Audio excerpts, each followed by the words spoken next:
আর revision দিয়ে clear হয়ে যাবো। ন্যারেশন, ন্যারেশন কাকে বলে? বক্তা যাই, বক্তা যা বলে তাই স্পিচ বা ন্যারেশন। যেমন আমি একটা কথা বলতেছি, সেটা আমার ন্যারেশন। আমি তোমাদের ক্লাস করতেছি, সেটা একটা ন্যারেশন।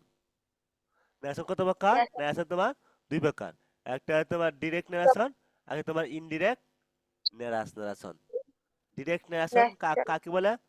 যখন কারো কথা পরিবর্তন না করে সরাসরি বলে, তখন সেটা আমার ডিরেক্ট ন্যারেশন। কোনো পরিবর্তন যা বলছে তাই বললাম, সেটা আমার ডিরেক্ট ন্যারেশন। তো আমি সামিয়াকে বললাম আজকে ক্লাস করবো না, সামিয়া সেটা বলছে the teacher said we will not have class today. Sir বলছেন আজকে ক্লাস করবো না, সেটা সেটা আমার ডিরেক্ট ন্যারেশন। কোনো পরিবর্তন হয়েছে না। আর ইনডিরেক্ট ন্যারেশনের ক্ষেত্রে আমার বক্তা কথা হুবু হুবু না বলে নিজের ভাষায় অর্থ ঠিক রেখে প্রকাশ করা। অর্থাৎ কোনো ডিরেক্ট না, মানে হুবহুব না বলে নিজের ভাষায় কিছু যোগ করে অর্থ ঠিক রেখে বলা। যেমন সামিয়া বলল স্যার বলছেন যে আজকে ক্লাস করবো না। Teacher said that they will not have class today. Samia sir বলছেন যে আজকে ক্লাস হবে না। বুঝছো? তোমাদের পরীক্ষাতে আসতে পারে তোমার ডিরেক্ট নেশন থেকে ইনডিরেক্ট রূপান্তরকরণ। তোমাদের পরীক্ষা আসব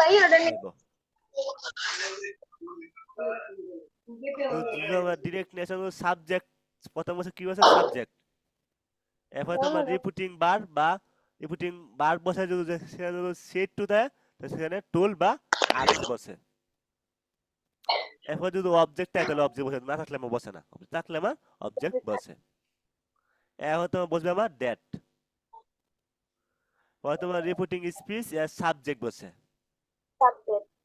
রিপিটিং ভার্ব এর টেন্স অনুযায়ী অক্সিলারি ভার্ব বসে, টেন্স অনুযায়ী অক্সিলারি ভার্ব বসবে। তোমার রিপিটিং স্পিচ এর মূল ভাব বসে। পরে তোমার এক্সট্রা কিছু কিছু থাকলে এক্সটেন্ট কিছু থাকলে সেটা আমার বসে। আমরা একটা উদাহরণ দেই। ডিরেক্ট নেশন আছে Samia said to me.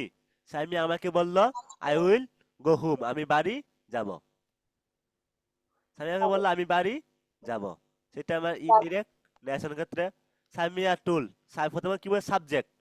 Subject কি আমার? সামিয়া, বলছিলাম সামিয়া। দেখো সেড টু থাকলে কি বলছে আমার? টুল, বলছিলাম আমি টুল। অবজেক্ট, অবজেক্ট কি আছে আমার? মি, বলছিলাম আমি মি। তোমার এই চিহ্ন উঠে উঠে বলছিলাম আমি দ্যাট। এরপর আমি সাবজেক্ট, সাবজেক্ট কি আমার? সামিয়া। সামিয়া কি ফিমেল না মেল? কি সামিয়া কি ফিমেল না মেল?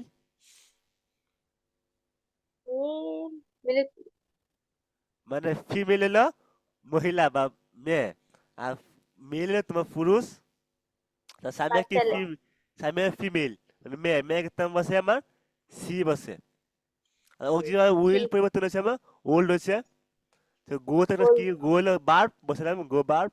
আর হুমেন আমি এক্সট্রা, বসে আমি এটা এক্সট্রা। বুঝছো এটা? এবার আকি আকি বুঝছো নি?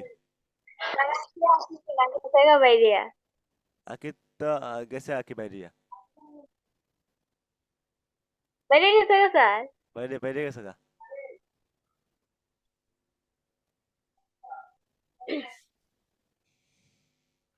হ্যাঁ তুমি এটা একটু ফয়ে নিলে চলবো। কি কি বিষয় আজকে আমরা একটু বেসিক ধারণা দিচ্ছি, আর বেশি পড়াচ্ছি না, বেসিক ধারণা। কালকে তোমার কিছু রুলস আছে, রুলস পড়লে আর না এখন তোমার ইয়ে 4-5 দিন সময় লাগবে পড়তে গেলে, বা আমাদের পারো যদি তুমি একটু পড়ো, এই বেশি দিন সময় সময় লাগতো না এখন পড়তে গেলে। তোমার মূল হলো তোমার এইটা, যেমন দেয় যে মূল হলো তোমার এইটা এইটা কোনটা পরে কোনটা বসে, এটা আমার মূল।